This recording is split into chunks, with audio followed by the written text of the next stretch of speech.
Success breeds contempt. You'll know you're winning when they start hating you. See, many people, they think that when they face resistance, that somehow now that God has left them. Because if you're not facing resistance, maybe it's an indication that you're going in the same direction as your enemy. If nobody's hating you over it, it's not big enough. You'll know it's big enough when they start hating you for it. And nothing you do satisfies them. And nothing you do calms them down. That's a sign that you're getting ready to get in a net-breaking blessing. Think of it like this. For every peace stealer you allow in your life, you are 20% more likely to live stressed, to have a crisis. I'm asking you to find happy friends. I'm not saying you have to cut people off, never speak to them again. I am saying you should put up some boundaries. You don't have to make a big announcement. Just little by little, spend less and less time with that person. If you don't get the wrong people out of your life, you'll never meet the right ones. You got to look for the good. You don't have to look for bad in life, but you have to look for the good. Well, my friend really disappointed me, but at least I learned to put my hope in God more than in people. Get yourself situated. Pick the right location to live in. Get your marriage ready, because God's going to bless you until the devil hits you. The people who are closest to you need to be stable, happy, responsible people that move you toward your destiny. Like iron sharpens iron, you make each other better. Who do you have in your life? What are you giving your time and energy to? Trying to keep someone happy? Feeling guilty because you can't meet their demands? That's going to wear you out. It's time to make a change. You can't please everyone. You got to surround yourself with people who have talents and skills, not just people who love you. I'm glad you love me, but loving me won't bring these fish in. I want to know, can you carry some weight? I'm talking about somebody who can carry the weight when the net is about to break. You are carrying so much weight and so much responsibility that you are at the breaking point. And you can't even tell anybody that you're at the breaking point because you have a Superman complex and you're trying to be there for everybody. But the reality is the weight of what you're doing is breaking your neck. Do you define yourself by your emotions? Do you define yourself by your status? Do you define yourself by your lowest point? Do you define yourself by your highest achievement? All of that is dangerous. Because the moment you start believing that you are what you do or you are what you went through, there's a bleeding on the inside that happens when your sense of self-worth flows from what you do and what you go through. You can't become so dependent on people that you're getting your worth and value out of how they treat you. It's easy to become addicted to compliments, addicted to encouragement, addicted to them cheering you on. Now you rely on them to keep you feeling good about yourself, to make you feel approved. Like a drug, if they don't keep you fixed, meet all your expectations, you get discouraged. The problem is you're trying to get from people what only God can give. Your worth, your value doesn't come from another person, it comes from your Creator. If you rely on people, you'll be disappointed. People will let you down. Sometimes people will even turn on you.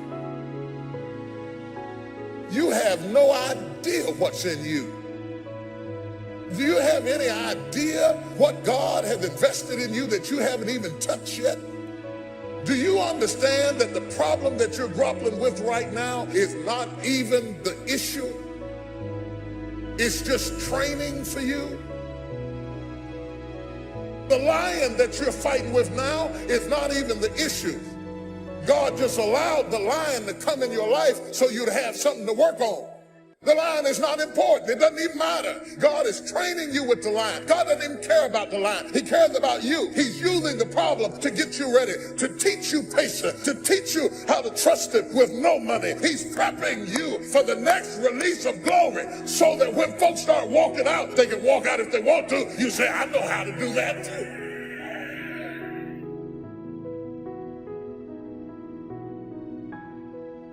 There's so much we're learning right now. We may not know we've learned it until way on the other side of it. You don't really realize life lessons until later. You know that, right? It's later that you say, oh, it was good for me that I was afflicted. Oh, it's good for me that they told me no. And it's later that we see the lessons. A lot of times it's later that we see the lessons. Why don't you let the people in your life off the hook? Maybe they did the best they could. They may have made decisions that you don't understand. Feels like it put you at a disadvantage, but you didn't have to walk in their shoes. Bottom line, nobody owes you anything. God is keeping all the records. He has seen everything that's happened in your life. The injustice, the person that did you wrong, those people cannot pay you back. They cannot make you whole. Only God can. The lesson of letting go is not only that external events cause us to let go. The way God changes us is transformation from the inside out. Isn't that really relevant while you're stuck inside? That's the way God changes things? Quit trying to get somebody to apologize, to admit they were wrong, to give you what they don't have. If you'll go to God, He'll bring you out better. He'll make the rest of your life more rewarding, more fulfilling than it would have been if that hadn't have happened in the first place.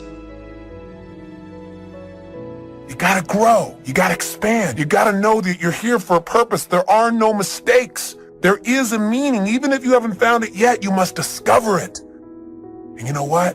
For most people, they don't discover the meaning of their life until their life is over, or until somebody very close to them that they love is about to leave them.